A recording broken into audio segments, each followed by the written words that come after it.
Hello everyone, welcome to my channel my physics. आज का जो हमारा टॉपिक है वो है कूलाम्स लॉ, जो कि हमारी यूनिट नंबर 1 क्लास 12th का है। कूलाम्स लॉ जो था वो सबसे पहले एक साइंटिस्ट थे जिनका नाम था चार्ल्स अगस्टिन डी कूलाम, जो कि फ्रेंच के फिजिस्ट थे। उन्होंने दिया था और उन्हीं के नाम से इस लॉ का नाम रखा गया था कूलाम्स लॉ। ये जो लॉ था ये 1785 में दिया था। किसने दिया था? Charles Augustine D coulomb. ये जो साइंटिस्ट थे ये फ्रेंच के थे। ठीक है। इन्होंने क्या कहा था इस्लाम में इन्होंने बोला था कि अगर आपके पास कोई भी दो पॉइंट चार्जेस है, मान लीजिए एक चार्ज क्यू है, सॉरी एक Q1 है और एक Q2 है। आप दोनों लाइक चार्जेस भी ले सकते हैं, अनलाइक भी ले सकते हैं। मैं यहाँ पे लाइक चार्जेस ले रही हूँ, मैं दोनों को पॉजिटिव ले रही हूँ। तो दोनों के बीच में कैसा फोर्स होगा? रिपल्सिव फोर्स, क्योंकि लाइक चार्ज एक दूसरे को क्या करते हैं? रिपेल करते हैं। तो कूलाम्स ने बोला था कि आपके पास अगर दो चार्जेस हैं, चाहे लाइक हो चाहे अनलाइक हो, दोनों के बीच में फोर्स होता है।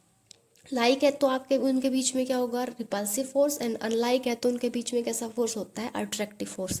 तो यहाँ पे जो दोनों के बीच में रिपल्सिव फोर्स है, ये जो फोर्स होता है इन दोनों के बीच में, ये ये जो फोर्स है ये डायरेक्टली प्रोपोर्शनल है to the product of charges. यानी दोनों चार्जेस की अगर मैं प्रोडक्ट कर दूँ तो उसके डायरेक्टली प्रोपोर्शनल होता है। ठीक है। दूसरा उसने बोला कि inversely proportional to the square of distance between them. यानी कि अगर ये दोनों चार्जेस हैं तो ये किसी एक डिस्टेंस पे सेपरेटेड करके रखे हुए हैं। तो मान लीजिए मैंने इनका जो डिस्टेंस है ये क्या मान लिया? R मान लिया। तो गुलाम ने बोला कि जो ये डिस्टेंस है अगर इसका स्क्वायर कर दे तो उसके इन्वर्सली प्रोपोर्शनल होता है आपका फोर्स। यानी कि फोर्स है वो इन्वर्सली प्रोपोर्शनल है डिस्टेंस के इस स्क्वायर के। ठीक है। इक्वेशन नंबर 1 और एंड इक्वेशन नंबर 2। अगर मैं दोनों को कंबाइन कर देती हूँ तो हमारा फोर्स आता है यहाँ से। देखिए यहाँ पे डायरेक्टली का साइन लगा दे प्रोपोर्शनल का, Q1 और Q2 और अपॉन में R का स्क्वायर। जब भी कभी इन्वर्सली डायरेक्टली का साइन हटाएंगे तो वहाँ पे कांस्टेंट यूज होता है जिसको मैं K कह रही हूँ, सॉरी जो कूलाम्स ने बोला था K। इससे जो कांस्टेंट है इसका नाम हम कूलाम्स कांस्टेंट भी पढ़ते हैं, और हम इसको कूलाम्स कांस्टेंट की जगह इलेक्ट्रोस्टैटिक कांस्टेंट भी बोल सकते हैं, क्योंकि हम इलेक्ट्रोस्टैटिक यूनिट में पढ़ रहे हैं। तो जो K है वो आपका क्या है? इलेक्ट्रोस्टैटिक कांस्टेंट है। देखिए जो K होता है, यहाँ पे कूलाम्स ने बोला था कि ये जो लॉ है ये कब अप्लीकेबल है?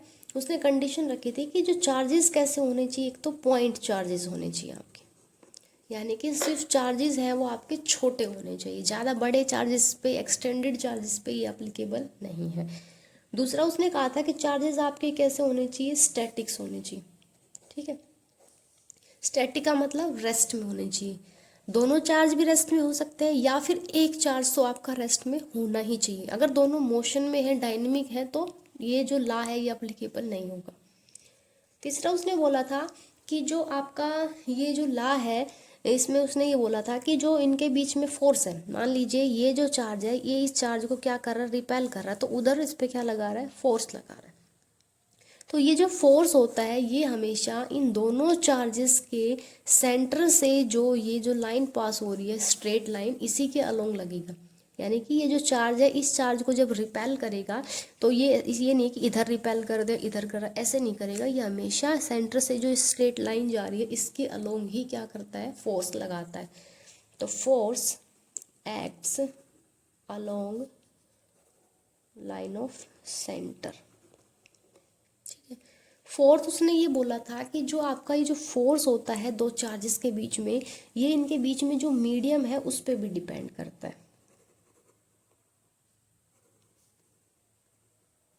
यानी कि इन दोनों चार्जेस के बीच में कुछ वैक्यूम है या कुछ भी नहीं है, या फिर जैसे एयर है, वाटर है, क्या चीज़ है, इन दोनों के बीच में चार्जेस के बीच में मीडियम क्या है उस पर भी आपका फोर्स डिपेंड करता है। क्योंकि ये जो फोर्स होता है इसके ऊपर मीडियम अपना इफेक्ट डालता है। फोर्स की वैल्यू कम होगी ज़्यादा होगी वो मीडियम पे डिपेंड करता है।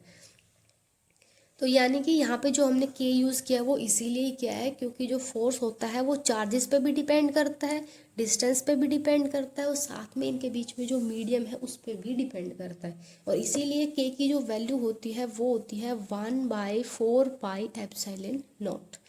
यहाँ पे जो एप्सिलॉन नॉट है वो क्या है, वो यही है कि एप्सिलॉन नॉट क्या होती है, परमिटिविटी होती है फ्री स्पेस की। हम यहाँ पे मान के चल रहे हैं कि ये फ्री स्पेस है। फ्री स्पेस का मतलब हम कह सकते हैं कि यहाँ पे वैक्यूम है, ठीक है। हम मान के चल रहे हैं वैक्यूम है यहाँ पे, और उसके लिए यहाँ पे जो मान लीजिए ये वैक्यूम ले रखा है हमने। अब ये जो वैक्यूम, जैसे मान लीजिए Q1 है वो Q2 पे फोर्स लगा रहा है, तो ये जो बीच का मीडियम होता है ना, ये परमिशन देता है कि ये फोर्स उस तक कितना जाएगा, ठीक है। तो ये कितनी परमिशन देता है, उसी परमिटिविटी को, उसी परमिशन को हम क्या कहते हैं, एप्सिलॉन नॉट। लेकिन हम यहाँ पे फ्री स्पेस की बात कर रहे हैं तो हमने इसको एप्सिलॉन नॉट कह दिया। अगर यहाँ पे वाटर होता तो वो भी अलग परमिशन देता कि इस फोर्स को कितना पास कराएगा, तो उसकी को हम एप्सिलॉन नॉट की बजाय खाली एप्सिलॉन से भी डिनोट कर सकते थे, एप्सिलॉन 1 से भी डिनोट कर सकते थे।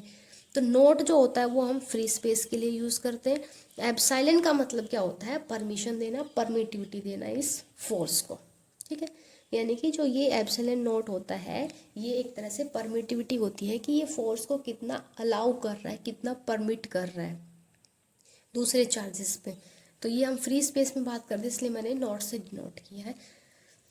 यहाँ पे जो के की वैल्यू होती है, देखिए अगर मैं पाई की और एप्सिलॉन नॉट की वैल्यू रख दूँ तो यहाँ पे हम के की वैल्यू फाइंड कर सकते हैं। लेकिन एप्सिलॉन नॉट की वैल्यू क्या होती है, जो एप्सिलॉन नॉट होता है आपको याद रखना है कि उसकी वैल्यू होती है 8.85 × 10⁻⁻12। इसकी यूनिट क्या होती है वो हम नेक्स्ट वीडियो में एक्सप्लेन करेंगे, मैं यहाँ पे सिर्फ लिख रही हूँ। लेकिन ये आई कैसे, ये हम नेक्स्ट वीडियो में एक्सप्लेन करेंगे कि आई कैसे। इसकी जो यूनिट होती है वो होती है पर न्यूटन पर मीटर स्क्वायर और कूलम्ब स्क्वायर। अगर मैं यहाँ ये जो वैल्यू है ये किसके लिए है, अगर यहाँ पे फ्री स्पेस हो, वैक्यूम हो, तो एप्सिलॉन नॉट की वैल्यू ये होती है। अगर मैं यहाँ रख देती हूँ तो फ्री स्पेस के लिए ही के की वैल्यू भी फाइंड कर सकते हैं। अब जैसे यहाँ पे पाई की वैल्यू और ये वैल्यू रखोगे आप तो के की वैल्यू आ जाती है 9 × 10⁻9। इसकी जो यूनिट होती है वो होती है न्यूटन मीटर स्क्वायर पर कूलम्ब स्क्वायर, जो कि हम नेक्स्ट वीडियो में एक्सप्लेन करेंगे। तो इस वीडियो में सिर्फ इतना ही था कि जो कूलम्ब्स थे उसने हमें 4 बातें बताई कि जो चार्जेस है, अगर आपके पॉइंट चार्जेस है, चार्जेस अगर स्टैटिक है तो उनके बीच में फोर्स लगेगा। अब वो फोर्स रिपल्सिव होगा, अट्रैक्टिव होगा, वो आप चार्जेस की नेचर से फाइंड कर सकते हैं। लेकिन वो फोर्स मैग्नीट्यूड में कितना होगा उसकी वैल्यू कैसे कैलकुलेट करें, हम इस फॉर्मूले से वो कैलकुलेट कर सकते हैं। जो हमारे चार्ज थे उन्होंने ये भी बताया था कि जो फोर्स होता है वो मीडियम पे भी डिपेंड करता है कि दोनों चार्जेस के बीच में मीडियम क्या है, और आपका जो फोर्स होता है वो हमेशा सेंटर से जो लाइन पास हो रही है स्ट्रेट उसी के अलोंग ही लगता है। जो आपका एप्सिलॉन नॉट होता है उसको परमिटिविटी ऑफ फ्री स्पेस बोला जाता है, क्योंकि ये चार्जेस को परमिशन देता है कि इस पर कितना फोर्स लगा रहा है, ठीक है। तो इस वीडियो में इतना ही, फिर मिलेंगे एक नई वीडियो के साथ। आई होप आपको वीडियो अच्छा लगा होगा। अगर वीडियो अच्छा लगे तो वीडियो को लाइक करें, शेयर करें, सब्सक्राइब करें। Thank you.